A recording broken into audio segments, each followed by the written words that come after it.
Thanks everybody for joining.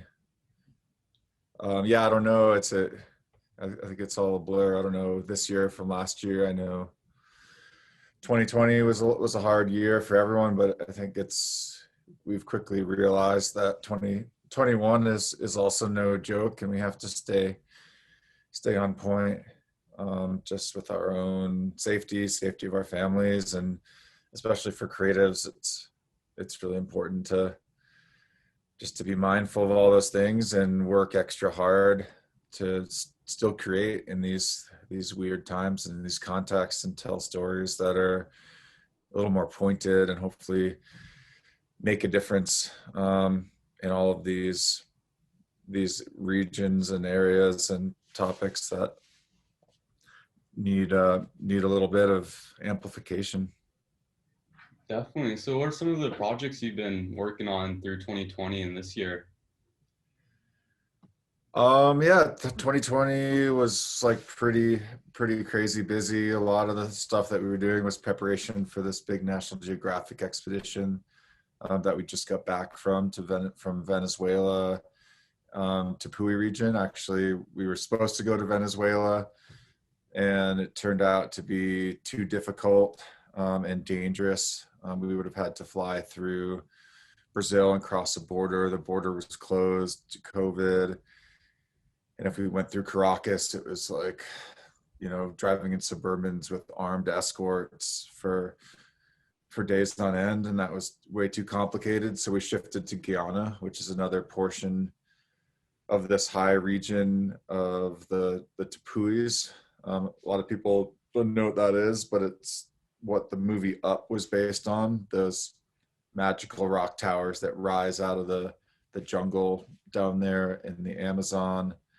And it was a scientific mission following a scientist whose name was Bruce Means, and he spent his whole career down there studying frogs and the biodiversity. So we were trying to help him with his swan song expedition, his last expedition. And instead of just studying the species and biodiversity down low, we were going to go there with Alex Honnold and a team of other climbers and show how all the biodiversity changed from the lowlands through the cliff faces on the big walls and to the summits, which is actually a lot, and says quite a deal about climate change. And hopefully we'll bring attention to actually protect the place in the long run, even though that's its own complicated thing between what the Guyanese and Venezuelan and Brazilian governments might do versus the local Amerindians that were there, the Akawayo people.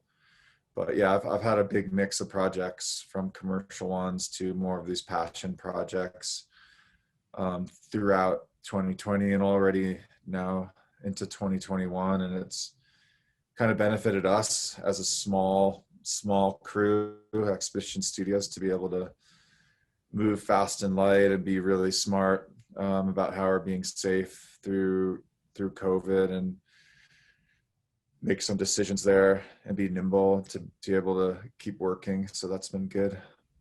Cool. So you want to tell me a little bit more about Expedition Studios? It's a somewhat recent studio you co-founded, correct?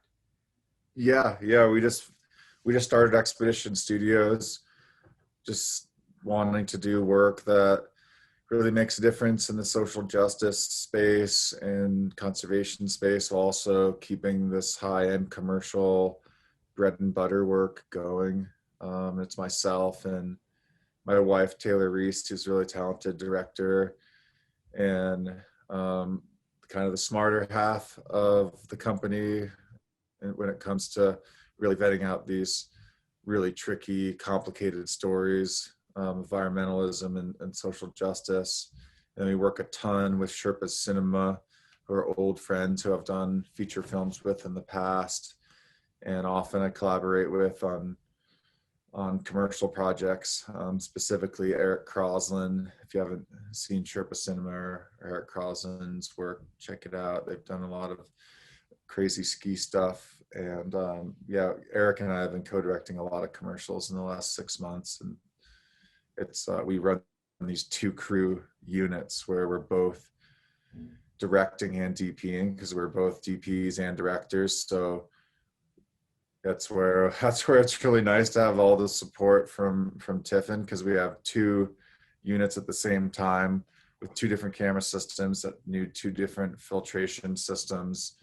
Yeah, it's twice, giving the client twice the content, but it's also twice the load for all the camera assistants and twice the abuse on all the gear. Yeah, so what kind of camera setups do you have for these commercial shoots? What kind of bodies, lenses, and stuff are you using? Yeah, it's kind of a mix of all the camera systems that we use, since we're doing these really fast and light expeditions where we don't have access to power. And you get there, such as this last Nat Geo expedition, we're weighing every single item of food, clothing, camera gear out to the pound, to the ounce sometimes, because each porter can only carry a certain amount. And the more porters you have, the more food you have to carry for everyone. So that type of a shoot, we were using a strictly Sony based system that could all share the same lenses and could all share the smaller variable ND filters and screw on filters. And we had the FX6, we had the new A1. We only had one of those as a prototype, and I was mainly carrying that because I was shooting stills for a magazine article and then also directing and DPing on the film side. And that's just a great crossover camera. And then we had some A7S3s for low light. So yeah, it was a really good fast and light system. All those batteries last forever, and they're a little smaller setup overall. And that was a really challenging trip when it came to surviving in the jungle with your gear. But then we've got the commercial side where we're still using all those Sonys mainly for behind the scenes. I would say you could probably get away with using them as your main cameras, but sometimes it's, the client expects some of these bigger rigs, and we wanted some other specialty cameras for high speed. So our setup for most of our commercials that we've done are those Sonys for time lapse, for stills, for behind the scenes. Then we've got a couple of Reds. This last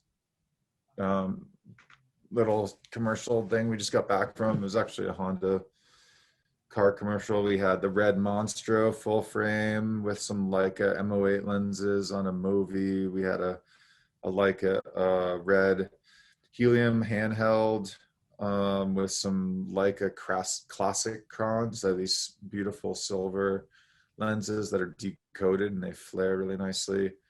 And then we had an armed car, which is this thing we call the Kraken. It's like basically a souped up side by side with a crane on it and a Ronin on the end. And that was the Sony Venice, really beautiful camera. And we had Tiffen filters on the end of that, like a lot of clears, mainly because you're constantly chasing a vehicle with it at high speed, getting rocks kicked up onto the lenses, so you really need that protection. And that had an ingenue lens on it, one of those full frame EZ series lenses. I think that was like kind of our highest end camera and look of the whole shoot. Just that the ingenue on the Sony Venice is kind of a magical combination as far as like the quality and the flares you get when you point it into the lens, and when you're moving at 40 miles an hour through the dust chasing a vehicle. That kind of dynamic movement is just so cool, and what you can do with the crane, because you've got a team of 6 people operating it. You're sitting in the side by side with a small HD monitor. You've got a precision driver next to you, and then 2 guys behind you, one of them who's operating the boom up and down, and the other one who's playing his own video game on the gimbal, and then you've got two guys chasing in another side by side, one just driving the side by side, and then one operating the camera as far as iris, zoom, and focus. And then you've all got, you know, your dorky headsets on, so that are all wireless with the driver, and you're moving at 40 miles an hour, so it's really hard to hear, and you're trying to communicate these high consequence moves at high speed. So yeah, that's in a nutshell. Oh, and of course the drone game, mainly the Mavics and the Inspire drones, but yeah, on some bigger shoots we'll put the Red on the Alta free fly. We actually had a free fly wave camera, that new slow-mo camera that we put on an FPV drone.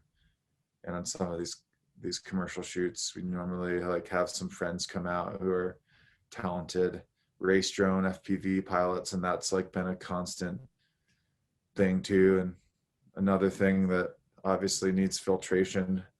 Yeah, it's crazy to see the ecosystem of filters be built out now, from everything from like the highest pro end, like all the way down to the GoPro on those FPV drones. Yeah, so on average, you listed probably 10 cameras right there. How many cameras do you have rolling for these commercial shoots? You mean rolling at the same time? Or just like maybe for that Honda commercial, how many different cameras did you end up using throughout the whole shoot? Well, that was, yeah, that was every single one of those cameras I mentioned got used. Like, we don't like to leave a toy behind when it comes on a shoot. We'll try to use every single one, even if it's only for a moment. You just don't know what you're going to get. And those shoots are so heavily supported. You're running two units at the same time. It's not typical to do that. Normally on a commercial shoot, you have one director, it's super slow, and you're carefully thinking about shots and going through a storyboard. And we do that too, and we incorporate the storyboards and everything into what we do, but we bring the expedition style to the commercial shoots, where we treat every moment like it's our last, same as we would on an expedition where you've been in the jungle for 30 days and you get half an hour when it clears, and if you're not ready, then you'll never get an actual shot of the landscape in your Nat Geo project. We bring that to these productions. So yeah, at any given time, there's probably 5 cameras rolling. There's a Sony behind the scenes. I'll personally be operating sometimes up to 3 cameras at a time, where I'll throw a Mavic up, it'll be hyperlapsing, and I'll have another team be prepping a movie. I'll shoot a movie shot and then immediately jump in the arm car for one of those shots. Sometimes it gets really hectic and I'll even forget that I've got a drone in the air that's on something else, and it'll come back and land itself at the home point, or someone else will pick it up. I'll throw the controller to another member of the team. And really the only way that all that's possible is to have team members that are multi-talented and they know all the systems. And like, I can hand any single one of them a drone that's redlining in some crazy far off little nook a half mile away, and they can like pick it up, realize what's happening, land it safely, then jump on what's going on in another unit. So that's kind of like our MO for functioning and getting just a lot, which is really important for people who you're doing your work for these days, because budgets are so tapped. And I think sometimes they have a specific storyboard, and yeah, you can deliver on that really quickly, but if you come back with this smorgasbord of other content, they'll be recutting and cutting things for a year out of all that. And also the behind the scenes as creators is so important, and that's what's fun to share with the community, to help people learn from what you're doing and how you do it. So that's kind of our ecosystem for some of those shoots, like the one we just got back from.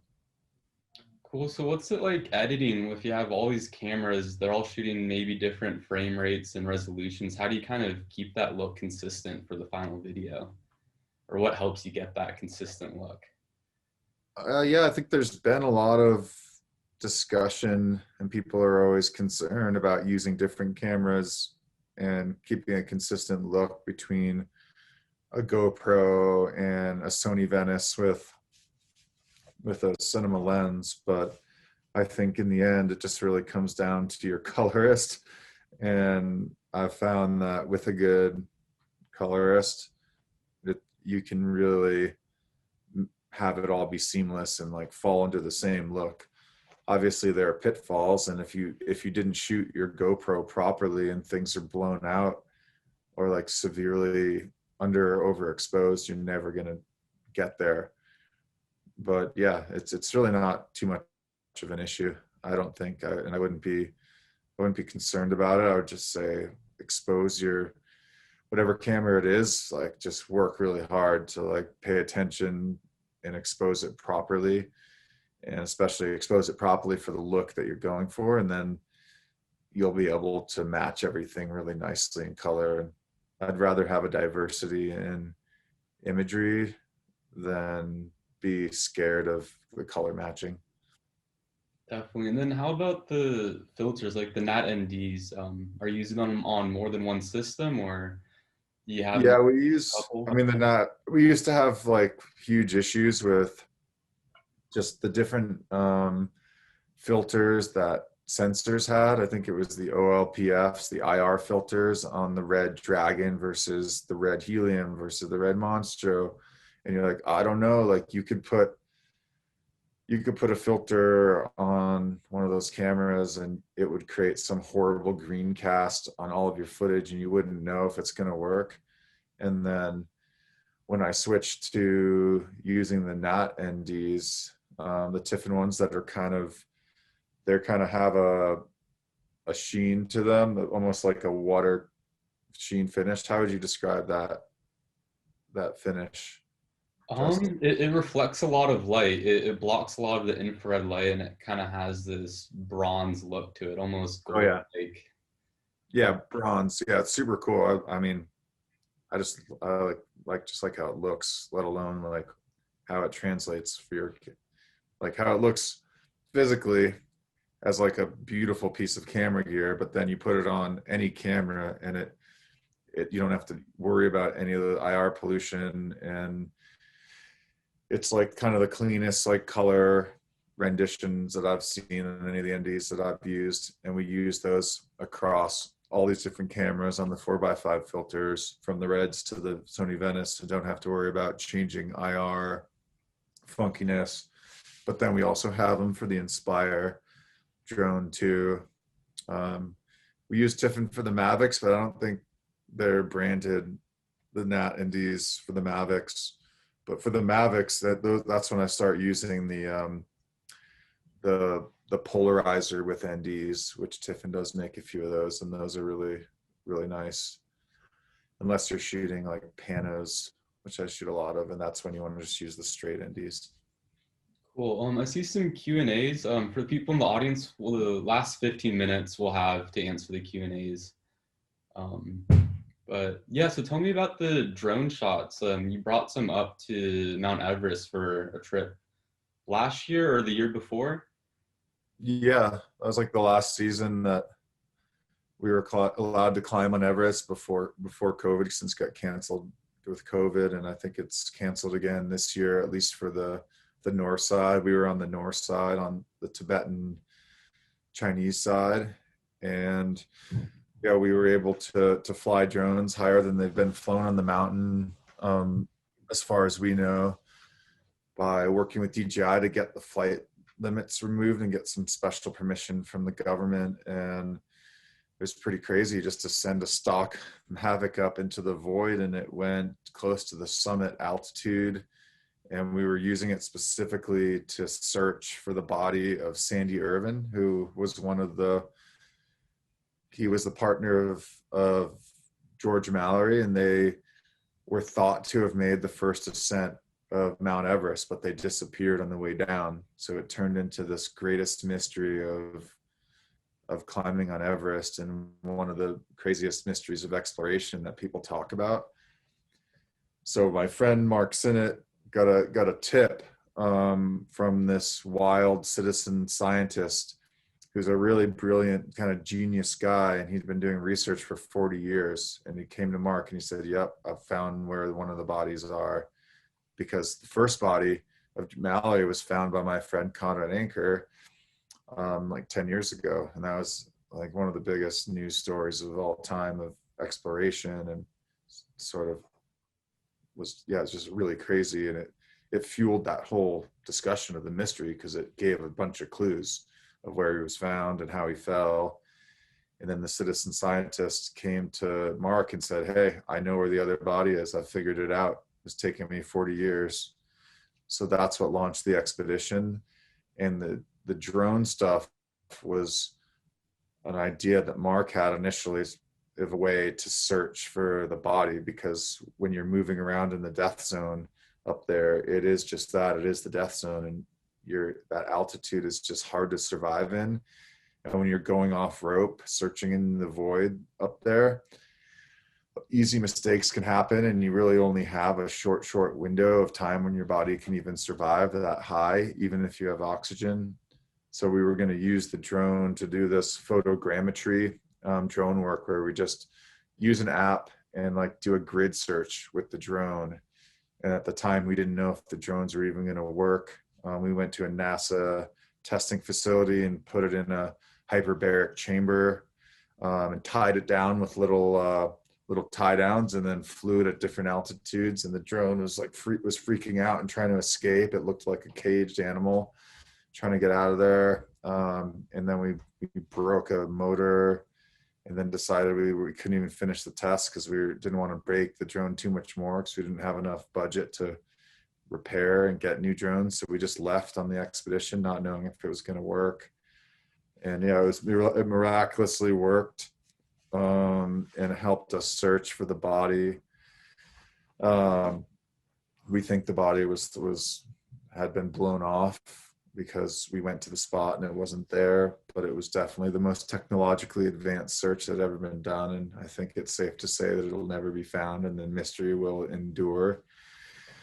But yeah, it was crazy. Yeah, we flew those drones and shot, not only search for the body, but for me artistically, being able to see the mountain from that perspective and shoot some of these 360-degree stitched photos and videos from up there was really special. Cool. So what kind of filters were you using up there? I know snow, it can kind of reflect a lot of sunlight and make it hard to see the landscape. How did you kind of combat that issue? Yeah, we had like a stacking system from a lot of our cameras, like our Sony cameras and Red cameras, where we, instead of using a variable ND like we normally would, because it's so bright when the sun comes out, we would use really heavy single NDs, and then put a circular polarizer on top of that, and we would stack filters like that. And for the drones, yeah, we would just use the heaviest thing we had, and we just couldn't shoot as wide open, and had to, like, sometimes crank the shutter speed and like kind of do what we had. But more than any other environment that you've ever shot in, if people know have shot in the high alpine, you think it's this cold environment where you don't need a lot of filtration, but it's the opposite. When the sun comes out, it's absolutely nuclear, and you've got to have your filter game on, and that makes the difference between cinematic footage or like complete garbage. And taking a little bit extra time to sort that out before your trip, even if you're shooting skiing at a resort, is really, really important. Well, it sounds like a lot of the projects you're doing are high risk, high reward. You're shooting 2 team units for a car commercial, or you're on the summit of Everest. What kind of prep for your gear goes into it? Do you kind of have shots in mind already that you kind of figure out how to achieve, or do you kind of just bring the gear you think you need?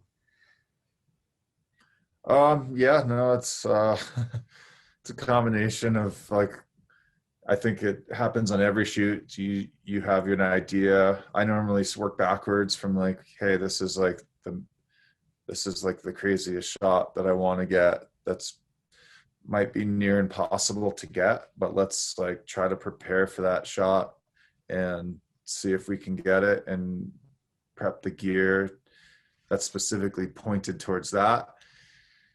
And then it's this inverse relationship where and then you get closer and closer to the trip and things get crazier and crazier and little things start falling to the wayside and you're just battling against that inertia towards that momentum towards chaos. and then you end up somewhere in between when you're in the field and you're constantly just fighting to keep it together. At least I am.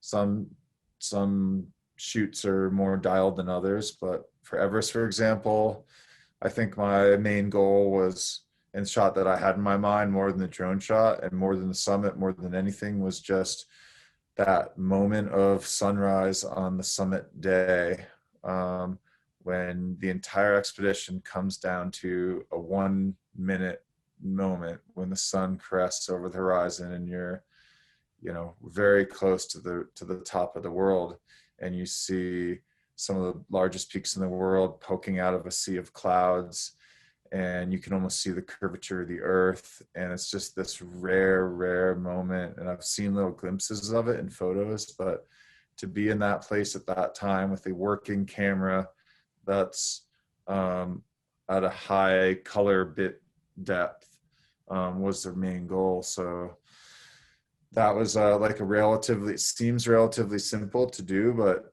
to actually even pick up a camera when you're up there or to have a battery that's working is actually really hard at that point. So we developed, you know, battery systems and cables that came out of the camera that you could keep the battery inside your big down suit, and the cable came out the arm and connected into the camera. And just had to be, you have to be planning the entire trip and like conserving your energy, because as soon as you get to base camp at 18,000 feet, your body starts to decline.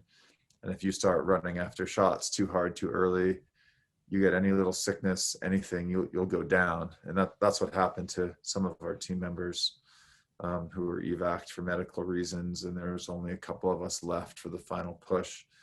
But we were able to get some shots from sunrise on summit day with a camera that shoots 12-bit color, which was really awesome. And I think it kind of happens on every shoot. And there's plenty of other things that didn't work out.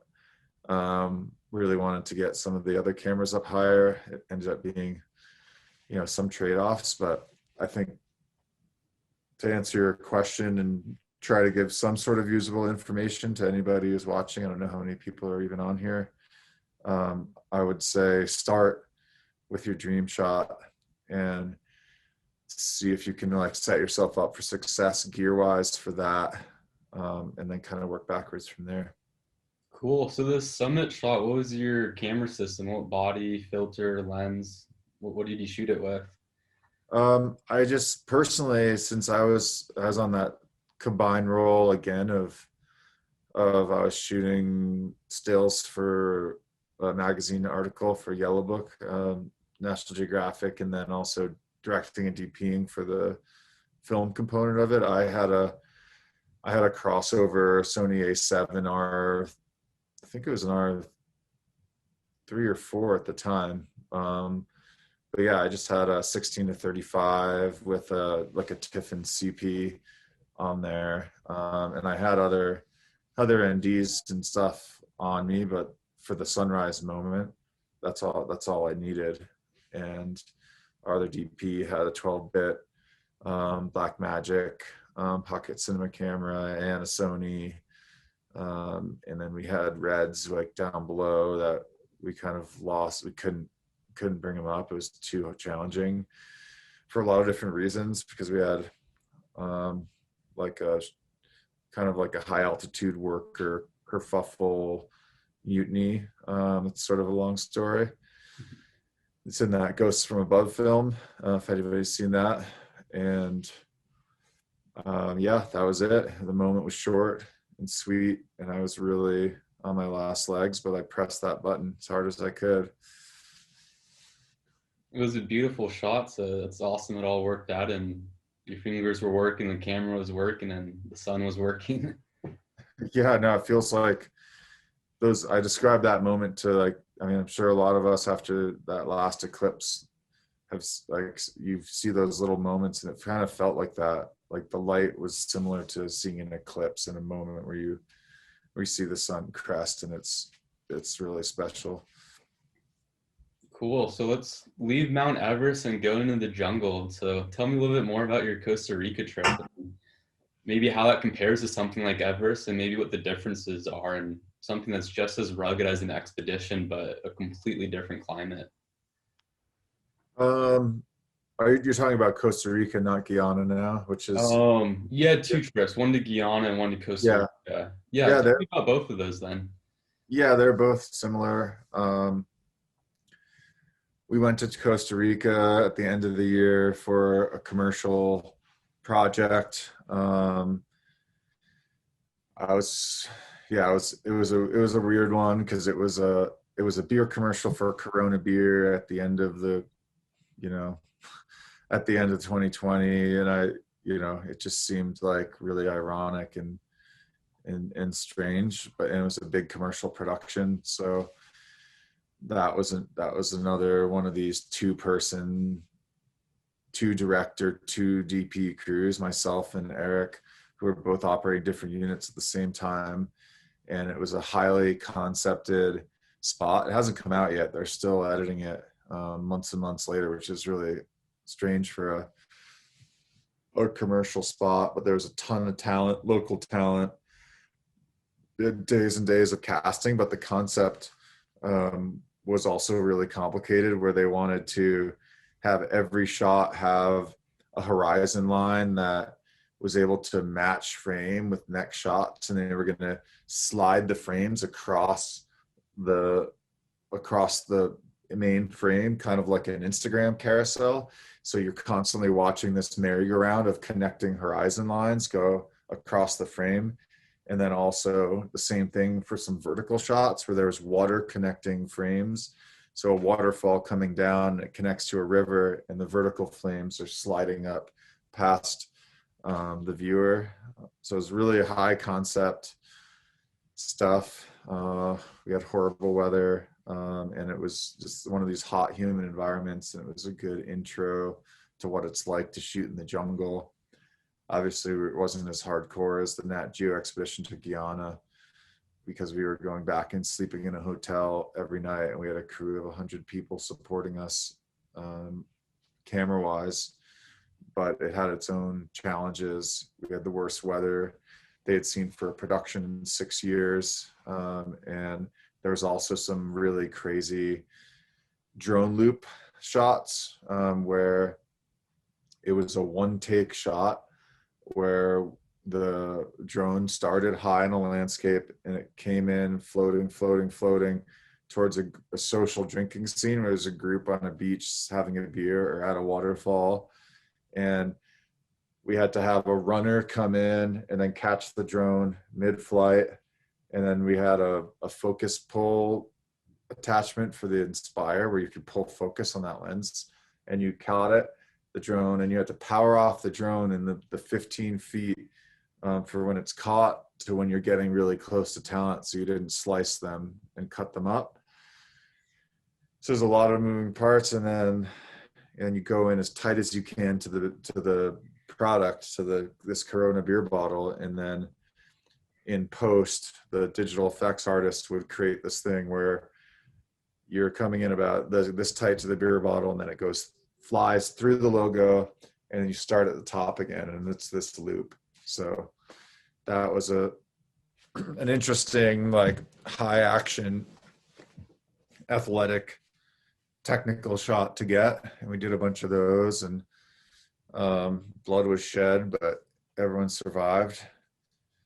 And then the Guyana trip was just totally different. We were going into uncharted jungle, as I said, helping Bruce, a scientist who spent his career studying the biodiversity of that place, complete his lifelong dream of this elevational transect to the biodiversity in Guyana.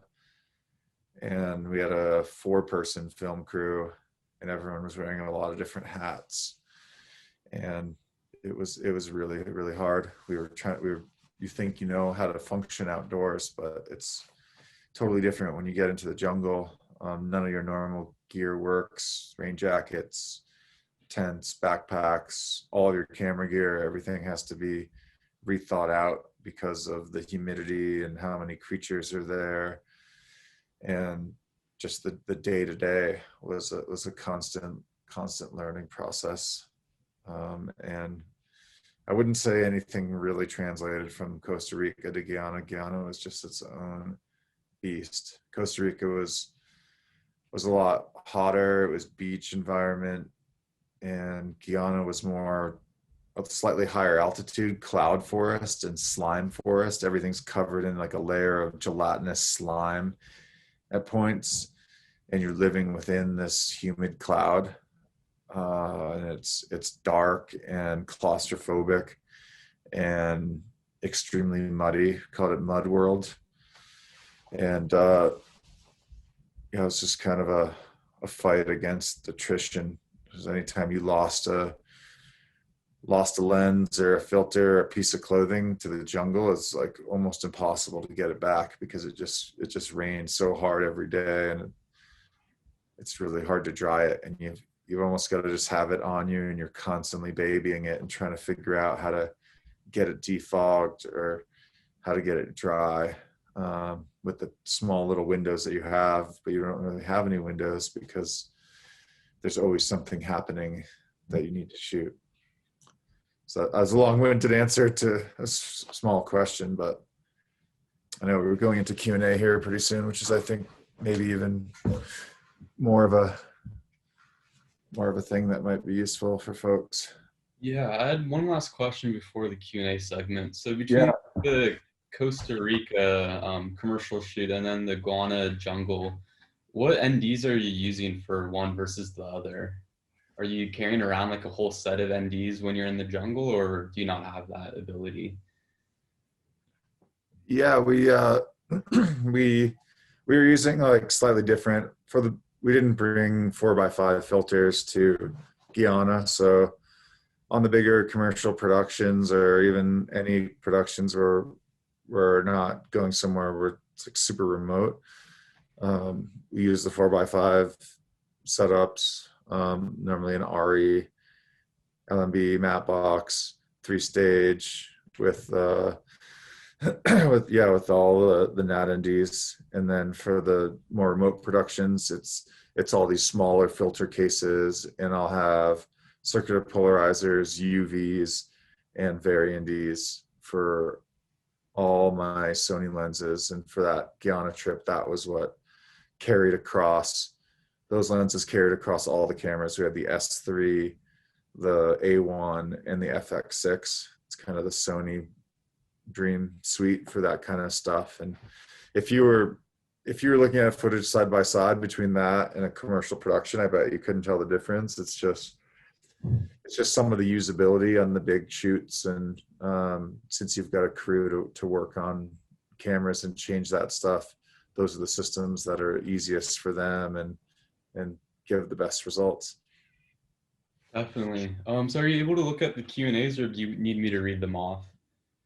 You can go for them. I'm not sure where they are. Are these 4 ones from the side? Yeah, there should be something in the chat and then a Q&A. Oh, Q&A. How much of a shoot of this scale costs to you or your client? Yeah, it's different for every production, the cost. I don't think it's, I don't know if I'm going to get fully into like how to budget a production here, but that's huge part of the game. And I think whenever you have a production, you have to try to budget it so that you're treating yourself fairly and your crew fairly. And then you have to ask yourself, what's the sliding scale of creative gain versus how it's putting food on the table so that you can fund passion projects in the future. So that's like kind of roundabout way of answering that question, without actually talking about budgets, which is doesn't really seem to be super relevant. Yeah, it's like it can be totally different depending on like how bad you really want to do the shoot. Like I'll do things, I'll lose money. I've lost my life savings so many different times on projects just because I really was obsessed with telling a story. Will we be showing any of the images to get us engaged? Yeah, that'd be good. Where can we find your work from some of these projects? Instagram, there's a couple of things being shared right now from got in trouble for the Costa Rica stuff. I guess I wasn't supposed to share too much, so I ended up deleting some of that stuff. That'll be shared later when it actually comes out. Like, yeah, I don't really, tell you the truth, even from Guyana, we had shot 100,000 stills, and I wish I had more to share. I could share a few super quick ones here. Here you go. Here's an example of one of the camera setups for Costa Rica.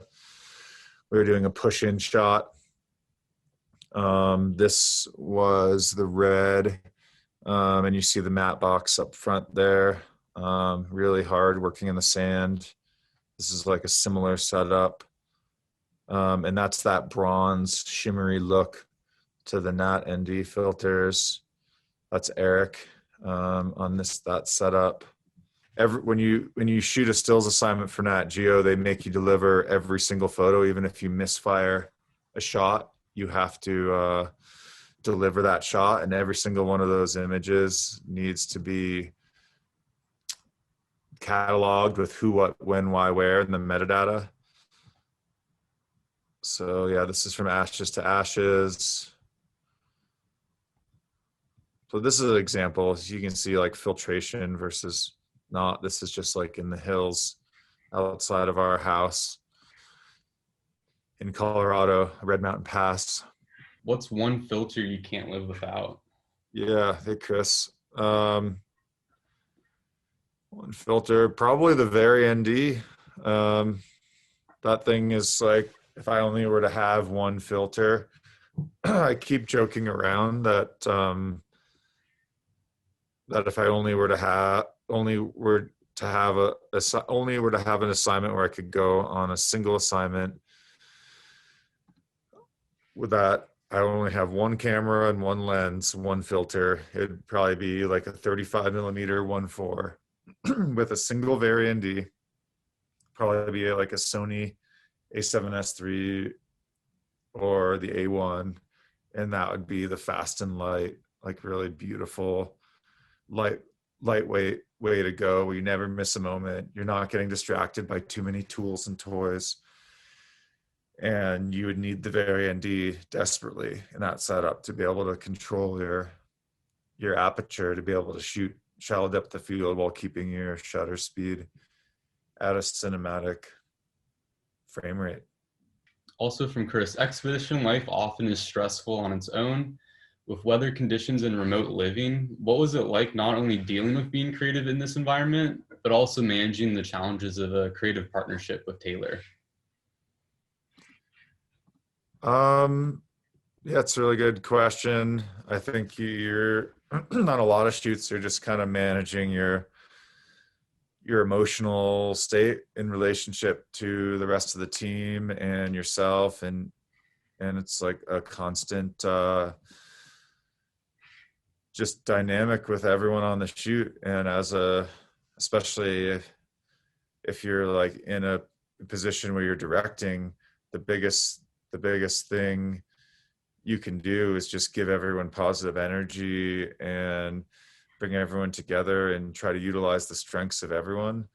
And it's a constant balance. And I find the more that you can just prop everyone else up and play to their strengths and really figure out what they're excited about and unleash them on that, the more successful you'll be. This past shoot with Taylor was just like one of the best we've ever been on. We just had really good communication. We didn't need to over communicate. We knew what to do. And we were often split up. Instead of me and Eric in different two units, this is Taylor and myself in a more life or death kind of stressful scenario with lots of huge things that could go wrong. The scientist, he was 80 years old and 300 pounds, and when he's moving through the jungle, he was, you know, nearly dying. Like every 5 minutes, we'd watch him fall on his face, like inches from these like cut off, we call them pogey sticks, but they're you know, the porters go through the jungle with their machetes, and they leave these spikes of vegetation, and you can fall on them and they would, you know, impale you. So every day the medic was talking about evacing the scientist. And then you've got Alex Honnold, who's pushing to get up to the climb to just get that started so that we can be successful in that end. And there's many things that could make the team crumble, but just having that constant positive communication, trying to support each other, and having that calmness within that constant chaos is super important. Very cool. Next question from Ivan Petrov. Thanks for the great insight and endless inspiration, Renan. Any updates on your Sanctity of Space film project in Alaska? And good luck with future projects. Yeah, thanks for asking about Sanctity. It's done. It's just been on hold because of COVID, because we always thought it would be a theatrical release or sit down and watch it on the big screen with your friends type of thing. So we're just waiting to still see if that's a possibility. Maybe in the next few months that'll happen. And if that doesn't happen, it'll probably just be released on a major streaming platform. So yeah, it's coming pretty soon, and we're excited to get that out there. So yeah, thank you for asking and following along with everything. Cool. There's a couple questions from Elzbieta Sakiet. What are your favorite mountain travel movies? I would say our favorite of all time is Baraka, which I'm sure some of the time-lapse nerds in here have seen, but they traveled around the world and did a film about culture and humanity's relationship to the environment.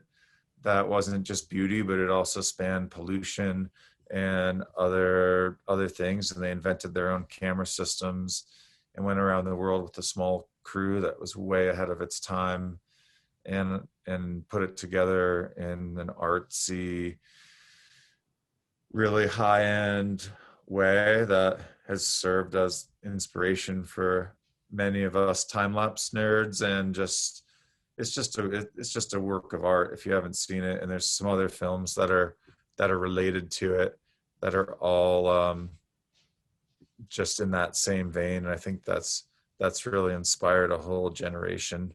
So yeah, check that out. Found a couple Guyana photos. I was just pulling, I've been working with the writer, Mark Sinnott, to write some posts. So these are just a few of the porter shots. So there's a lot of river crossings, and they've got these bamboo woven baskets that they put our bags on top of. And we would often fall into these rivers. Mark, the writer, fell on this particular crossing and gashed his leg, and it got infected and never healed. And he had to go to the hospital. That's Rudy, our tech, jack of all trades. Yeah, and it's really impressive to see them move through this environment. They were hunting and fishing through the entire trip, and they would often move as these family units. Like this was a family that always camped and moved together. The women were pretty much all barefoot, which is insane. Yeah, there's just a couple random shots. Yeah, Taylor fell crossing a log, took it right between the legs. That was a pretty funny one.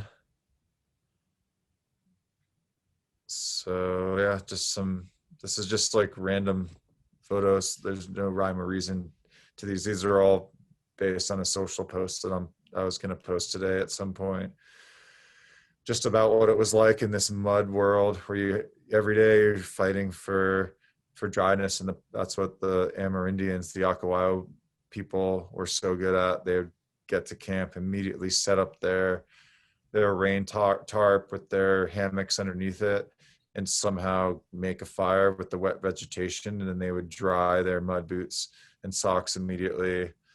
And that was really hard for us to do because we were constantly moving. The dreaded Inspire case, which is the heaviest, most awkward load to carry through the jungle. This guy was a champion for carrying it that particular day. But yeah, you can see his little trident spear for hunting. We didn't see any huge animals. There's just a lot of crazy birds and like smaller like bush animals. Yeah, no crazy climbing photos in here. These are just from most of the time we were just living under the jungle canopy. We didn't see anything. We only saw things like a couple times. And mostly it was just like you'd have to appreciate the incredible amount of life. Like you take any square foot of the jungle and it was an infinite universe in and of itself that Bruce the biologist would dissect in great detail, and he found a number of new species. So that was like pretty special to be witness to. But yeah, that's all I've got for now. Well, there's a couple more questions we should try to get through. Another one from Elzbieta. What's the most urgent and important story for you to tell right now? There's so many urgent and important stories to tell right now. For me, I think I just want to focus a little locally on some of the like Native American stories that are like kind of close to home here, because we often like overlook those and go so far abroad that I think it's important to continue the awareness just around those and that history. But it's a really big question, and I'm looking just to support a lot of different voices across social activism and conservation. And since Taylor and I don't have a specific nonprofit that we are like running and devoting our full time to, it opens us up to have impact across a lot of these different stories, and really see what's coming in and cherry pick the ones we think we would have the most effect with. So yeah, we're just kind of wrapping up like the big push with Ashes to Ashes that we've been doing, which is the film we did on social activism, the Black artists who are using art to heal from racial trauma, and we're getting into a number of other ones.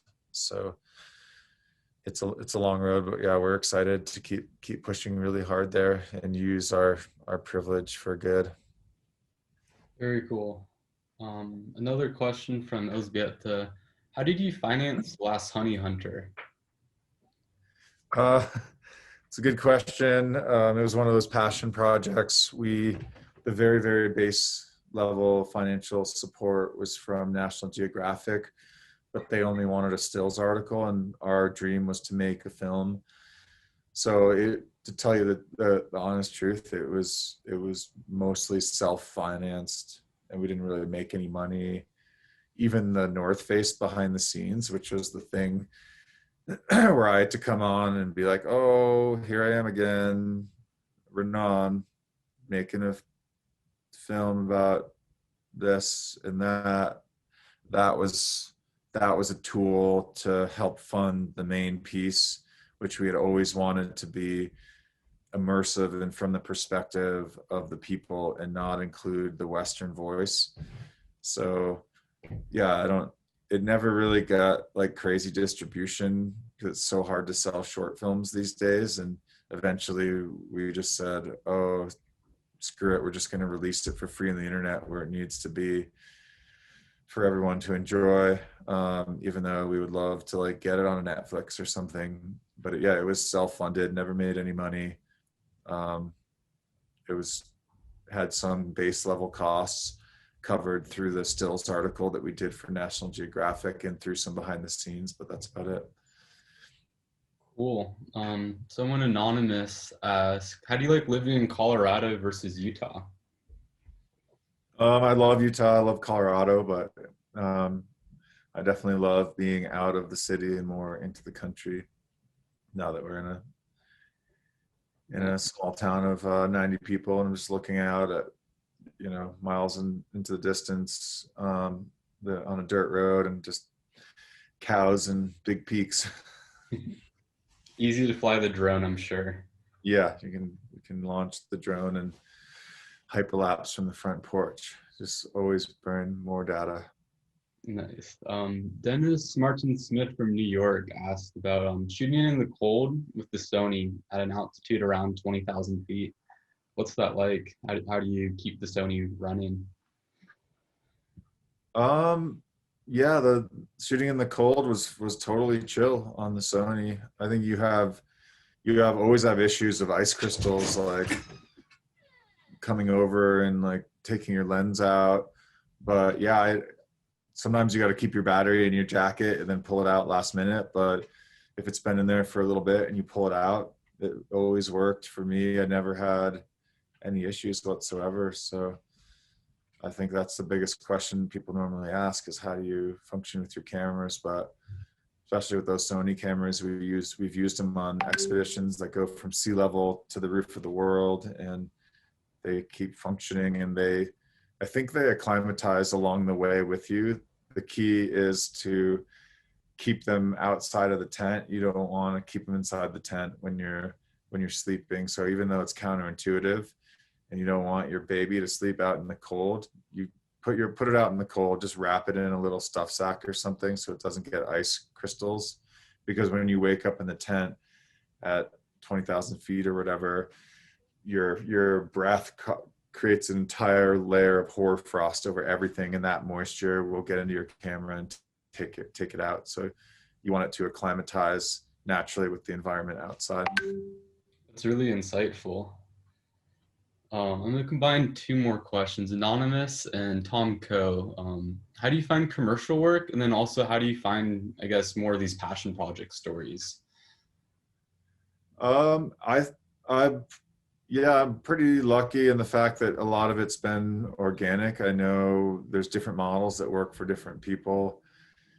Agents and reps are really, really good for some people. If you have a good agent or a rep that finds you work, they take a cut, you have less stress in your life. I tend to have longer term relationships with specific clients for commercial work and then take the odd one that comes in directly for passion projects. Even though we're fairly established, I'll be honest and say that it's still extremely hard to fund anything. Last Honey Hunter, like for example, we talked about, that really wasn't fully funded. We put a lot of our own money into it, and it was like clutching at straws to get it off the ground.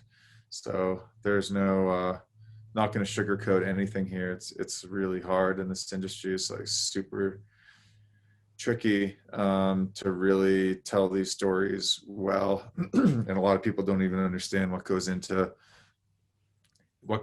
as a team sport, not only in production but what it takes to really get a high quality product in post with music and a composer and the talents of an editor and colorist to like make all these cameras match seamlessly like we were talking about before. So huge can of worms type of question, but that's my quick response. Definitely. Any last words? Yeah, no, I just like really appreciate this community. I would say it's pretty easy to say that cameras and technology, there's definitely an extractive component to all of it, in the stories that we tell, and then even in all this technology, like it all comes from somewhere. This stuff comes from like hole in the ground, and there's a lot of resources to like go into shipping it out to you until the point that when it gets in your hands. And there's incredible tools out there. I mean, look at all the stuff that Tiffen and especially with brands like Tiffen, who are family owned and have had their heart in the right place from the beginning. It just motivates me more than anything to do something important and powerful when it finally does get into my hands. And I hope that translates to the small audience watching this, and we can all keep charging, and not grow weary, and know that our lives are in the end pretty infinitesimal, and but at the same time can have a huge impact, if you charge hard and put your energy in a good place.